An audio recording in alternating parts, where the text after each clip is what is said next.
Okay. Should we actually go? Go on then. Okay. So I am Victoria Shareed. I'm the founder of Muma Nurture, and our podcast guest today is Jen. Thank you. So we're going to run this podcast a little bit more like an initial consultation, a little bit less like an interview, but essentially that's the idea, that you tell us whatever it is you'd like to share about kind of your story. Yeah. So Jen's story, like everybody that's going to be a guest on the podcast, is something to do with her struggle with infertility or baby loss or perinatal mental health. And in this case, it's perinatal mental health, isn't it? So you tell us a bit about your story. So essentially what it is that happened to you. Now we know that you came here to Muma Nurture. I did. So what it is that brought you here, how you found that, what your experience was like, anything else you'd like to share really. And along the way, I might interject with some kind of feedback or questions or whatever as I see relevant, if that's okay with you. Absolutely. And we'll see where we get from there. So we've got about half an hour, I think. So if I just let you speak. Thank you very much. Yeah, so I did come and see Muma Nurture shortly after my daughter was born. I think she was probably about 6 months old. She's 6.5 now, so probably about 6 years ago, I would think. And I came over to you because my pregnancy had been a little bit complicated, but nothing particularly traumatic. I had some extra checkups because I had a succulent lobe of placenta, so an extra little bit of placenta was detected during my 12-week scan. Apparently more is not better when it comes to placentas. Who knew? And they said, oh, all we'll do is we'll bring you in for some extra scans just to make sure the placenta's still doing everything it should do with regards to feeding baby and not kind of diverting resources off elsewhere or anything like that. And I thought, great, that sounds very sensible. If there's something there to check, that's fine. I hadn't particularly struggled to get pregnant. I'd only been married a few months, and that's only when I started trying. So that element of my journey was pretty smooth, actually. And the early stages of pregnancy as well, aside from a few normal symptoms of feeling a bit sick here, my nose randomly bleeding, and all that sort of very fun stuff, it was pretty plain sailing. When I got to the later parts of my pregnancy, it got a little bit more complicated because my daughter was identified as in utero growth restricted, so she just wasn't growing quite as they would like. And you end up going for a slightly different door when you've had your scan, like, oh no, you're not going back out to the main area. You've got to go through the side door and see the consultant. But actually, he was very reassuring and he was fine. And I'm sitting there thinking, oh my goodness, what's happened? Is she going to be okay? Actually, he, kind of made this joke saying, oh, the staff have come out and said, you need to see me, your baby's quite small, but you're quite small, and that's what we want to see. Small baby, small mama, maybe it's something, maybe she's just little because you've got quite a small stature, so let's not do anything too dramatic, let's just keep an eye on you. And actually that was fine, I was being looked after fine. Because she had some identified issues, they were a little bit concerned about her birth journey, because they said where she is quite small, let's not put any extra pressure on her. Let's not put any extra stress on her. Her brain activity was great. She was kicking like it was going out of fashion. She was just a little bit on the small side, but they were very much, if you're happy, let's not take any chances. She was also breached. That made it a little bit more complicated as well. So I had a planned C-section, bang on 37 weeks, because that was where they're identified. She's safer out when we can look after her and see her than she is continuing to grow inside you. Absolutely fine. I was happy to do whatever medical professionals advised me was best for my baby. That elective C-section did not go to plan, particularly. Not in that the surgery itself was overly complicated, although because of some medical issues I had, the kind of spinal block and things like that was a little bit more complicated than normal. But because it became that my daughter was very, very unwell when she was born, and that the staff hadn't put her on the right pathway, so she should have been on this red hat pathway. We think baby is going to be quite poorly, and she wasn't. And as a first-time parent, I didn't really clock that anything was going wrong. I just had major surgery myself. So you just kind of trust, don't you, that professionals know what they're doing. And that led to her being very, very unwell, to the point that she was unconscious within a couple of hours of her birth, because there's apparently a very well-known cycle with small babies where their blood sugar starts to drop, their temperature starts to go down, and then they become quite unwell and can become unconscious. And she was taken off to the special care baby unit at Conquest, who were amazing and gave her some great medical care. And, you know, ultimately the takeaway is that she was fine and I was fine, medically so. But what I realised over time is that actually, and I know there's something we discussed a lot in my sessions and afterwards, and kind of getting to know more about Muma Nurture and what the charity does, is that journey did leave a mark. And it wasn't actually, the outcome was that I was able to go home with my baby. And that's brilliant, because there were times when it was very 50-50 and touch and go. And that's great that she's been able to go home. But that left a mark on me and actually on her, and getting to know her. I mean, those that know Meredith will know that she's like very clingy and very attached. And she does have that kind of classic thing they say about special care babies, where she does seem to have this kind of inbuilt fear of abandonment, despite never, I mean, I would say to her, never having been abandoned or left in your life. But from her point of view, as a baby, maybe she did feel abandoned in those early hours, because she was whisked off to some hot box somewhere without having her lovely skin to skin and time with mum and that stuff that she probably should have had naturally. And she's very curious about her birth experience and what happened and all of that stuff, because she's a very inquisitive little girl. So I started to struggle with my postnatal mental health, but I wasn't really quite sure what was going on, because although you hear about, you know, postnatal mental health and being mindful of whether it's baby blues or whether it's something more formal in terms of that, postnatal depression and anxiety, which is what I later went on to be diagnosed with, there's so much around you going on. It's quite hard at that time, I think, to see the wood for the trees, because so much has changed in your life. You've got a new baby. I had a new baby that didn't sleep, because that's just her thing. She still wants a lot of night support and still will come and, you know, seek me out at night. She's not great in terms of her sleep routine. Might be something that plagues her through her life, I have to say. She had issues with feeding. That was part of her initial problem, was that she couldn't suckle properly. So even when I got her going, it was very little and often, which is not great in terms of you needing to sleep overnight and things like that, and recovering from surgery as well. So that was very difficult. And she's also naturally quite bright and quite stubborn.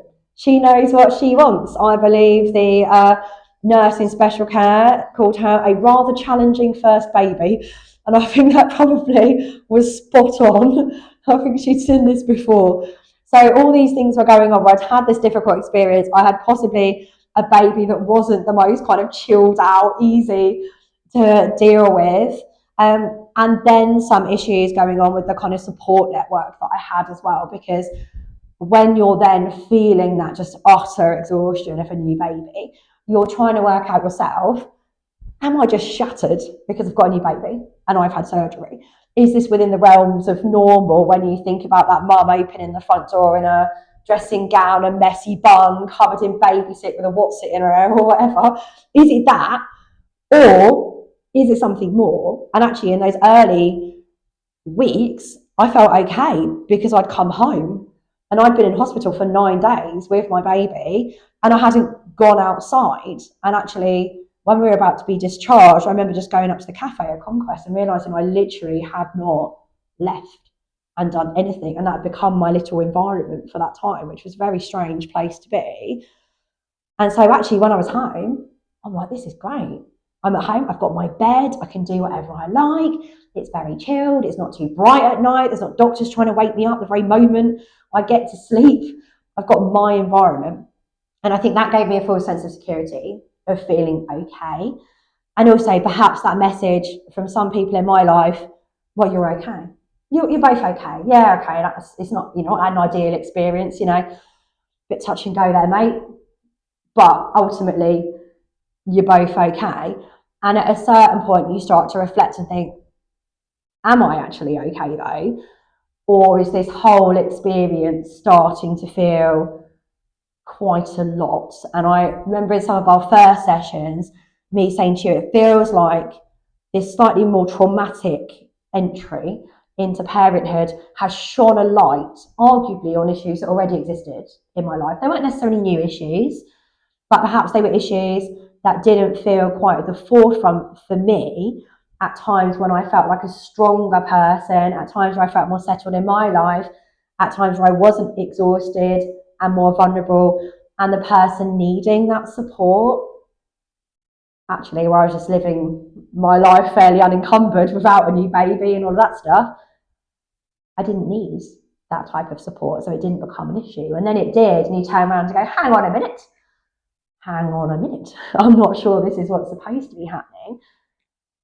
But there's a lot of different messages and kind of misinformation coming out there. And I think one of the things that really struck me when I came into Muma Nurture was that it can be really difficult when you think there might be an issue to start opening up about what that issue might be. And I remember kind of starting to look at Meredith's experience and my daughter, and going through the complaints process with Conquest. So starting to really reflect on what's happened. And as wonderful as many of the staff were that we met, actually starting to sit back and go, maybe I do need to look at my notes. Maybe I do need to look at why we got to this point, because actually she should have had the right care and feeling that responsibility to go through that journey for her to unpick what had happened. And for myself as well, to really clarify some of that process, and did the debrief process and all that kind of stuff that was very, very helpful. And starting to think actually part of that is maybe me looking at what the outcome has been for me, because I know I'm thinking about this quite a lot and dreaming about it quite a lot, and it feels like this really big thing for us, but I'm not quite sure what label to put on it. I'm not quite sure what I'm experiencing, and starting to talk to a few people about it. And I think the difficulty is, especially sometimes when women are talking to other women that have children already and from a different generation, there's very much this, well, we've all been there. We've all been there. We've all had babies. We've all been tired. No, well, actually, maybe it's a bit different if you've had this special care experience. Maybe it's a bit different if you haven't gone home. Maybe it's different if you have a baby that's more complex. Maybe it's different if you don't have the same support in your life, so you feel like you're doing more and you're very kind of in the moment with things. And so that was quite hard, and I think sometimes that puts women off. Well, also I think maybe it is different, maybe it's not, and maybe some of the need from others to negate your experience or that of others is that they didn't get that either, and they don't really feel okay about that. Yeah. So you just need to get on with it, or whatever it is that they did, because then that makes it okay, and then we're all in the same club. Where actually, in my experience, however we get to parenthood,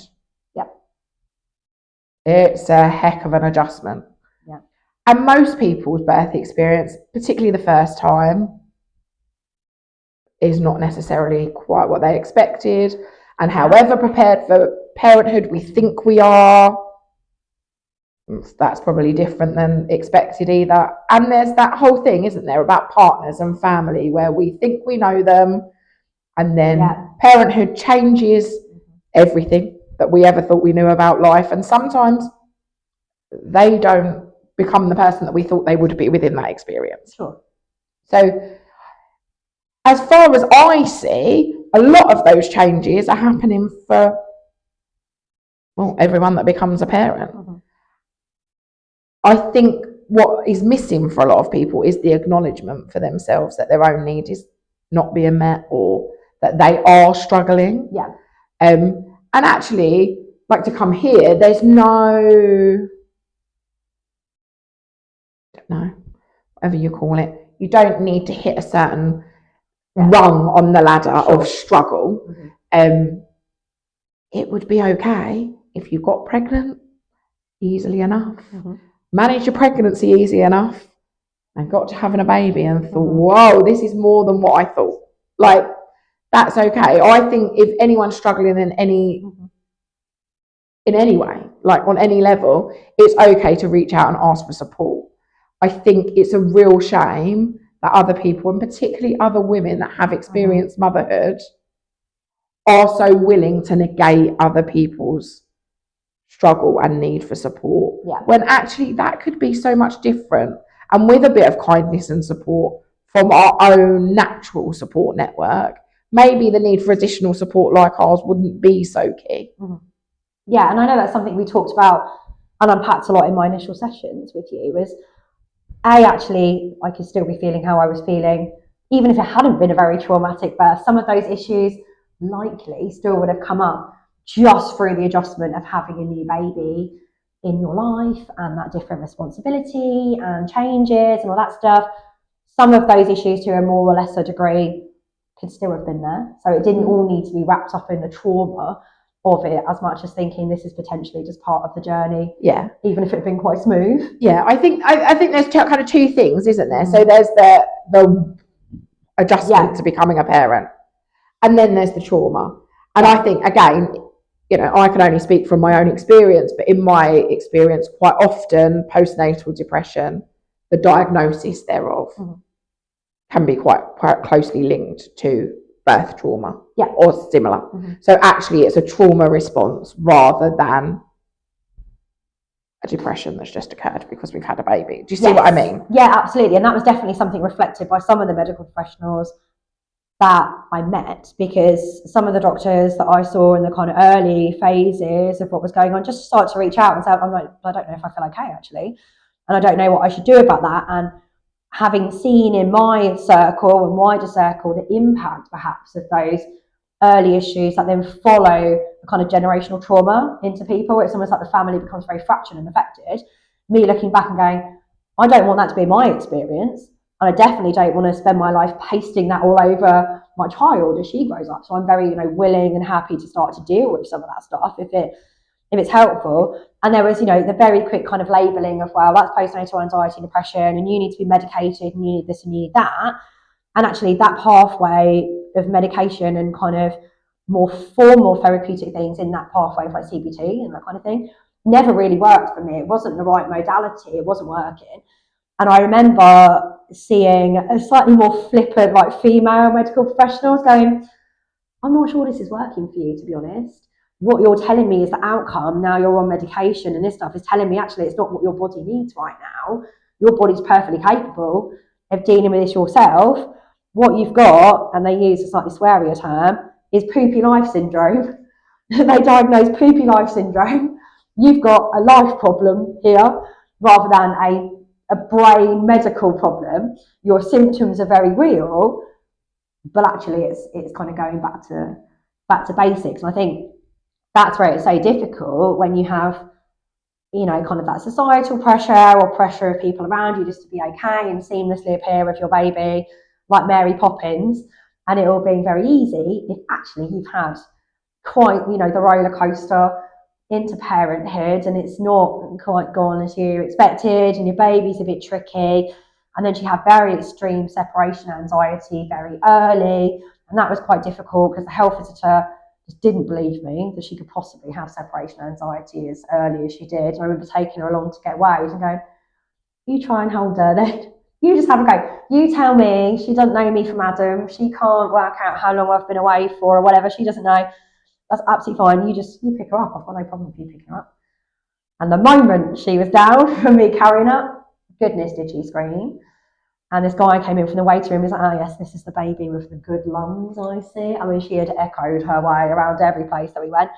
And that made it very difficult because even then when people did want to offer support, she would just scream and scream and scream and scream. Well, and understandably so. I have a personal struggle sometimes with the fact that so many people working with mums and babies and within the kind of field of pregnancy and similar have so little understanding of our psychological development. Yeah. Because actually, sometimes a little bit of knowledge is a bit dangerous. But surely something has to be better than nothing. And it strikes me, if you spent 9 days in the hospital, she spent 9 days in Skiboo away from you, then, those are our key kind of attachment. That's our key attachment time, isn't it? So you refer back to some real basic kind of attachment theory where the first 3 weeks of life is key. And I'm pretty sure we probably spoke about all of this we did at the time. Yeah, I'm a creature of habit. Although I can't remember the ins and outs of everything, I'm fairly sure this would have been touched on. you know, it stands to reason. Like, those were her times for being attached to you. Like, and that's not that she wouldn't have formed any attachment after that. It's that she had missed it for like half of the time that is literally scheduled in to form that key attachment, and therefore after that, that is what she is wanting. You know, a baby's only form of communication is crying, and therefore that's what she's going to do. And yeah, you know, maybe the health visitor has learned that separation anxiety happens around 9 months, and you know, we see loads of that. Quite often 9 months is the time that mum goes back to work, and it also is the time for separation anxiety, kind of theoretically, and who knows what comes first, chicken or egg? Is it mum keep leaving? Is it that? That isn't to say that that's the only time or the only way in which that baby can struggle with being separated from mum. Your baby just probably had a high level of need, want, whatever it was, to be attached to you, to try and regain some of what she felt like was absent. I mean, because she's gone from being nice and cushioned and inside your body all warm and safe to being ripped out and taken away. To me, that would seem perfectly logical that she would just want to be attached to you afterwards. I mean, essentially, that new baby thing. I mean, I hear all sorts of stories and all sorts of things that medical professionals have said to people about that. But in my experience, really not that unusual for babies to be born and not really want to be detached from mum at all, and to want to contact nap and co-sleep and constantly feed and all of those things. And that quite often is only exacerbated by any separation, any time of separation. Do you see what I mean? So it surprises me that people are surprised by it. Oh, everyone seems to be surprised by it. And the funny thing is, my degree is in psychology. I've done all this stuff. I've done my Bowlby and the attachment experiments and all of that stuff. I've done plenty of that during my degree, and then obviously I went on to work with a lot of kind of families in my social work role at the time. This was not new information for me. And, in hindsight, of course, I can look back now after, a bit of sleep and a slightly clearer head and realise that, it was partly something that was very normal. It was partly me not getting the breaks and support that I needed in order to then be that more kind of present person, and desperately wanting that to happen and be possible, and then that being disrupted by the fact that I had a bit more of a complex baby. And then also just her personality is that she wants what she wants, and she wants it yesterday, and I'm sure that will make her a fantastic leader one day. It's one of those classic things that you see in the memes, like, my daughter will change the world one day, but I need to survive raising her first. And that has very much always been Meredith, and always been the way that she has been. She would scream down the special care unit. The staff had said they'd never seen anything like it, because they used to very kind of poorly babies. But really, once she could make herself known on day 2, and she'd got out of that, maybe I'll die, maybe I won't, now I've found my life. Well, and there's a lot of drugs and things in a C-section, isn't there? Absolutely, I have no medical knowledge whatsoever, but it stands to reason to me, if they're going to subdue you slightly as an adult, that they would have some impact on the small body of a baby, particularly a baby like yours that was small. However, she wasn't there because she was sick particularly, was she? I mean, the idea was to get her out quick enough to avoid any issue. That's it. And therefore, maybe that was some of her issue. Maybe she was quite okay where she was. She was happy. She was very happy where she was. The staff in special care kept asking me if she was a premature baby. And actually, technically, she wasn't by their calculations. I was 37 weeks, bang on. She was term. And I remember the nurse saying, yeah, but she thinks she's a premature baby in her presentation. She was not ready, and she's not happy about it. And she's making that known. Her view of what should have been happening was very different from the medical professionals. And that doesn't mean it wasn't the right decision for her to be born at that time in order to manage what was going on. It was just, I think, the stacking of things that were complicated, then the expectations on me and on her, both by medical professionals and by some of the people around us, and then the lack of support coming in, and me turning around going, hang on a minute, this is not what I ordered. This is not what was supposed to happen. at a time when you are feeling vulnerable, your whole life has changed.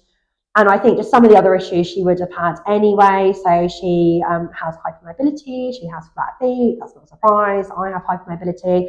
And that meant that she was behind on a lot of her physical milestones. Brain-wise, you know, she was doing all the things she should be doing, and then some, but physically, not. I mean, she didn't roll until she was 8 months. She didn't crawl until she was 13 months. She didn't walk till she was over 2. So what I think also compounded something like that was when you go and make those mum friends and you have that kind of connection, and actually then having people quite brutally say to me, I don't think we can hang out at the moment because your baby literally is in a different stage to mine, and my kid is bowling over your kid because my kid's running about and your kid is sort of sitting there like a bit of a potato, which is really hard because you want that, you know, acceptance actually. And some of the best friends that I have now, and I'm sure if she watches this, she will know who I'm talking about, are the ones who are like, that's all right, whatever, just very kind of accepting and didn't care that she would scream whenever they came in the room or we were somewhere different. She wasn't meeting those milestones.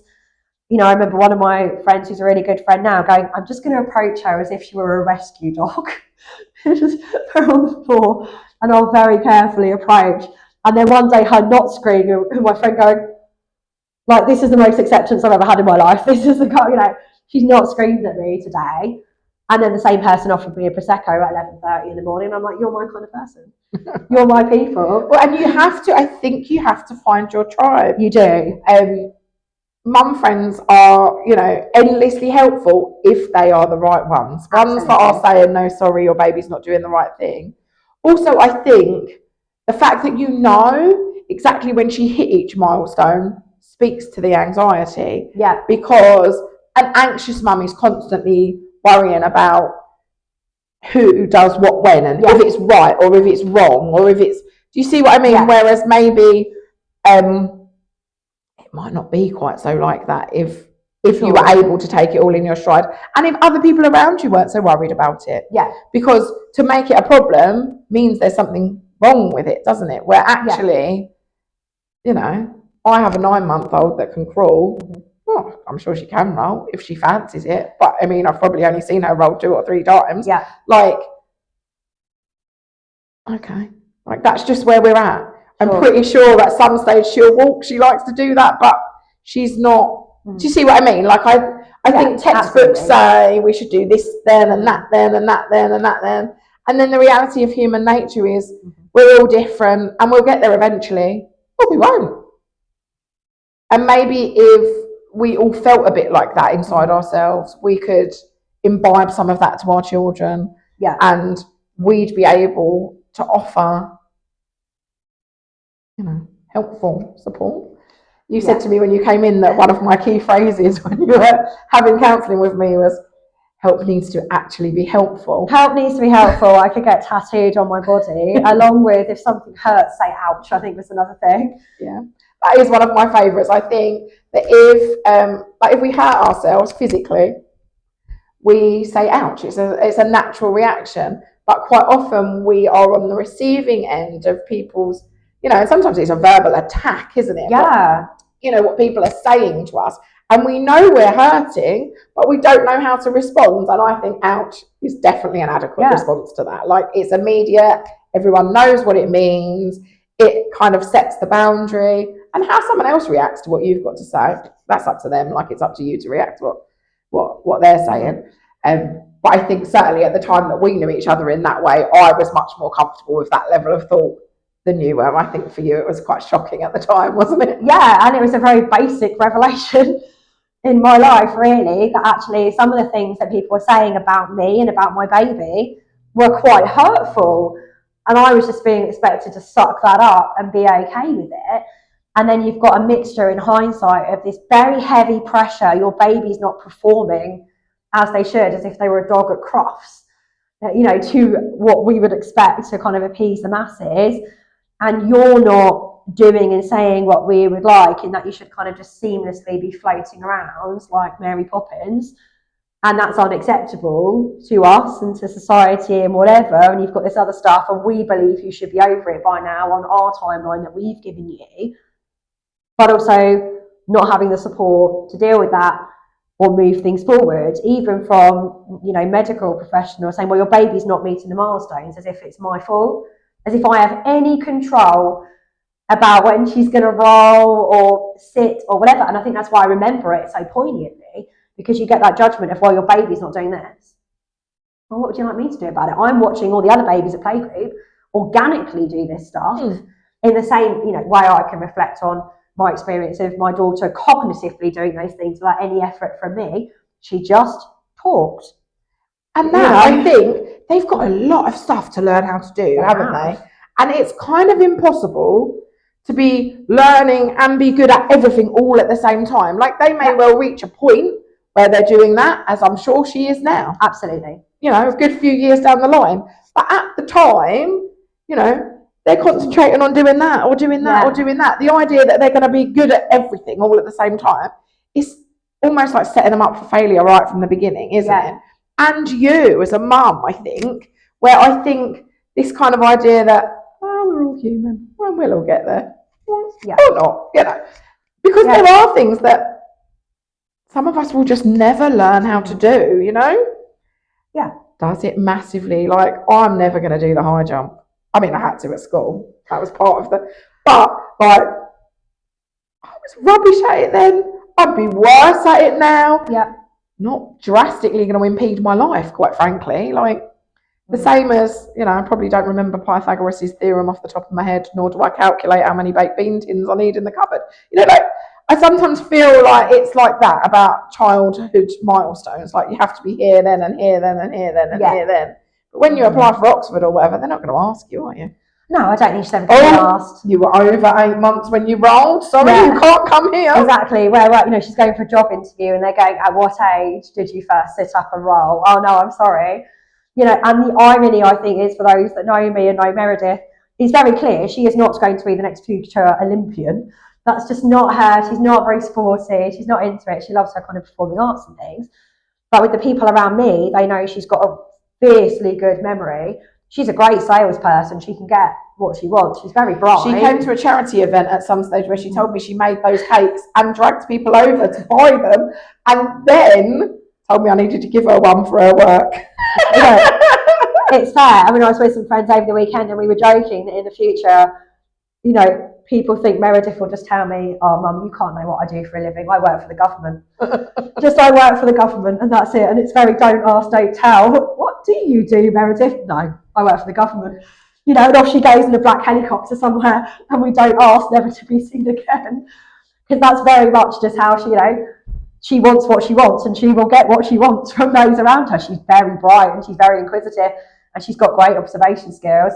You know, her poor teachers, there's not a secret in that classroom. Someone drops a bottle of water on somebody else or sneezes or whatever, we will know about it. But sport, not her thing. And yet in like that early year, the physical stuff is so drilled in. And I think with the benefit of hindsight now, having seen her journey, it's almost been that kind of conditioning, I guess, of me understanding over time, well, okay, she doesn't fit that milestone, but actually then it's okay. Whereas at the time when you haven't seen that, you've got this constant pressure of, well, she's not doing this, but you don't know it's going to be okay because you've not got to that bit yet. Whereas now I'm like, well, you can't walk across a beam in a straight line. Is that really going to affect her dramatically in the future? Probably not. But when it's the constant chat of what your baby's doing versus what someone else's baby's doing, and that we don't know if we can hang out with you anymore because your baby's not up to scratch as we see them, you know, that's quite difficult because that is your life at the time. When you then go back to work and things are a bit, you know, different and you're managing a lot of different things and kids get older and, you know, go off to school and live more of their own life and it's very clear some of them have got different talents over others, it feels quite different. And I think maybe, you know, if I had that experience today as the person I am now, having gone through that, I might feel different about it than I did at the time. 100% you would, yeah. But that's life, isn't it? I think. Absolutely. And we're all just doing the best we can with the knowledge we have at that time. Yeah. There isn't any point ever, I think, worrying about what we did then and how we might do it differently, because we just can't. Like, what's done is done. So we've just got a couple of minutes left. Like, that's really flown. So we know that you came here. I did. And we've kind of referenced it a little bit. Yes. But do you want to tell us a little bit about kind of how you found coming here, what your experience was? Sure. So I moved from my social work, social care roles into business, just because that very typical journey that I see with a lot of women in business that I work with and know, where it can be very difficult to go back to work and manage and juggle all of those things. So a lot of people at that point start to move towards self-employment. And I met you at a networking event, and there were some things that you said that really struck me, because I had been going through the very traditional route of therapy and medication and things like that, but it hadn't really been working for me. I think if anything, in some ways it had made it worse, because it was quite disparaging of my experience. I remember seeing a male worker at one particular place that I've been referred to, who just went on about how his wife had a wonderful birth experience, I think 3 wonderful birth experiences at the places where I hadn't had a good one. And that really wasn't very helpful to me, or giving me any real tools to move forward. And it struck me when you were talking about your experience and those of people you work with, saying, actually, yes, Muma Nurture is here for those experiencing infertility. Yes, it's here for baby loss. But also, even if you have come out the other side with your baby, that doesn't mean a difficult experience is invalid. And I think you use the metaphor of, you're going on holiday to Wales and you make it there in your car, but you've gone through so much. It's the wing mirror's fallen off, the window's blown in, the wipers are all over the place. Yeah, you've got there, but it doesn't mean it was an easy experience. And I think I benefited more from that approach that you were able to offer, with lots of tools in your toolbox to unpack some of the stuff in a bit more of a non-judgmental way, where actually I was coming to a lot of those conclusions myself in those sessions with some of your support. All I really needed was that space to reflect and go, actually, maybe you're not the total problem here. Maybe you've just had a bit of a raw deal in your experiences. Some of those things may or may not have happened anyway. Here's some things you can try and, look at and be confident in what you're doing. But actually at a point of coming to acceptance as to what my journey had been and the baby that I had, and that she's not, a dog from Crufts that needs to perform for everyone else's benefit. And it was okay to start to say, this doesn't work for me, and that thing you said to me is hurtful, and I don't like the way that you've dealt with that, whether it's a medical professional or someone in my personal life or my workplace or whatever it was. And that enabled me to start to change things, because otherwise I was just treading the same water. Nothing was really changing at work, nothing was really changing at home, nothing was really changing with the medical professionals. I was still in the same place, and I needed to have that space where I could come and unpack some of that and just start to think, actually, it's okay if I not push back a little bit, but make my voice heard. I'm not just there to sit and kind of take what everyone else is dishing out and feel bad, because my experience wasn't what other people would perceive as the correct experience into motherhood. And that was really powerful for me, and I think something that you offered that the other professionals I saw didn't, fundamentally. Also, I just think our styles align quite well in that, you're quite happy to call a spade, and I needed some of that. In a very professional way, I needed some of that. And that was really helpful to me. Yeah. So I think there's a lot of reasons that we do what we do. I think it's absolutely fundamental that if somebody is struggling with infertility, baby loss, any kind of perinatal mental health, that they have somebody that is able to hear and hold that is a specialist and experienced in dealing with precisely that. It is a very specific and very sensitive topic area, and it is not okay for a counsellor to be saying to somebody, well, my wife gave birth there 3 times and that was lovely. Yeah. 1, not a personal disclosure at all, like third party hearsay. 2, and what? It doesn't matter. So what if I've given birth 87 times and it was wonderful? If you haven't, and that's what you're coming to me for, that's what my job is. Yeah. The job is to support you wherever you're at, whatever the issue. Yeah. For as long as you need the support. So if you get to a place where you think you're done and you're ready to move on, good for you. I might think there's a lot more work to be done here, and I can think that. The job, as far as we see it, is to re-establish some of your choice and control that was taken away from you in the situation that brought you to us, and give you some autonomy, and precisely like you said, some space and some time to come to the conclusions yourself. Like, you do not need, nobody needs, like, I'm not saying this just because Jen is clearly an autonomous and capable adult. I believe that about everybody. Like, you are perfectly capable of coming to any conclusions necessary about yourself. Yeah. What you need at your point of need is, a safe space to belong and feel accepted. A lot of our job, I think, is normalizing. So, I think that would be a really normal response to that, because often it is, and what's happening is other people around you are saying, no, you're overreacting. That's not okay. It is okay. And you know what? Even if it wasn't overreaction, which you can tell by my little, I don't really believe in, so what? Do you know what I mean? Like, you've just been cut open and had a baby dragged out of you and been stuck in a hospital for 9 days. I think you're a bit entitled to act that out however you feel necessary at that time to process it, to be honest. And whoever's around you that is your support network can be kind enough to just accept that as it is. And if and when they can't, of course, we are here to deal with the outcome. And even if they are, like, to be honest, we see people that have wonderful support networks. Yeah. The reality is, in with the kind of issues we work with, quite often all of those people are dealing with the same issue, and therefore they're not necessarily the right people to speak to each other. So, it can be really helpful to just have some outside space to just use as a sounding board, have there through that part of your life where you're just trying to work out what's going on with you and make sure you're okay. And that's kind of what we're there for.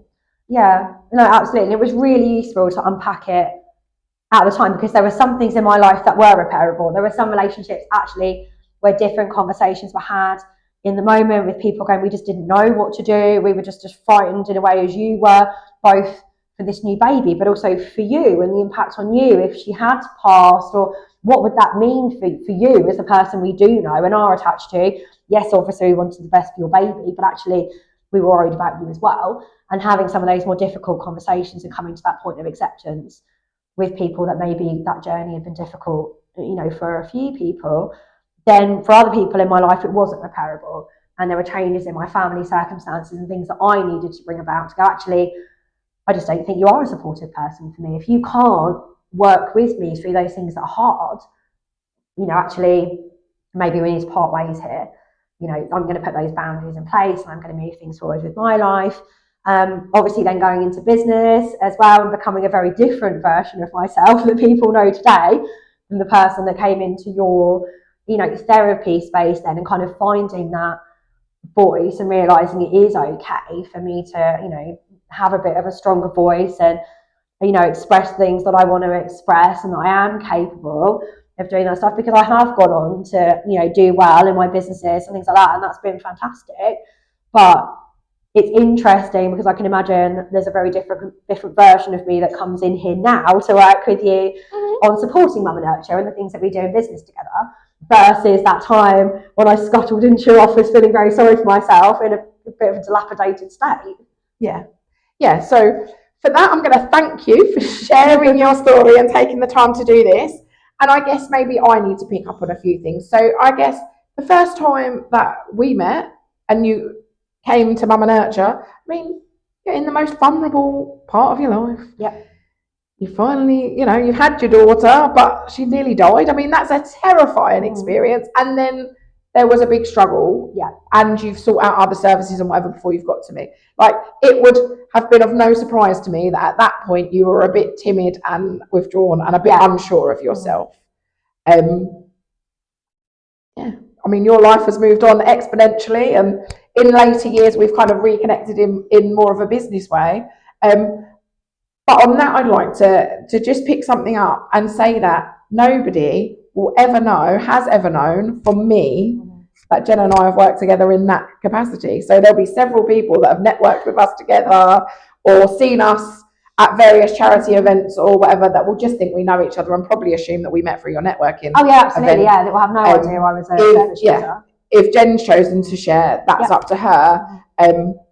From my part, we maintain a highly confidential service, so I may well have counselled half of Eastbourne nobody would ever know that you've been here, so you Wouldn't wouldn't need surprise to me if you worry had, about Victoria, that. to be honest.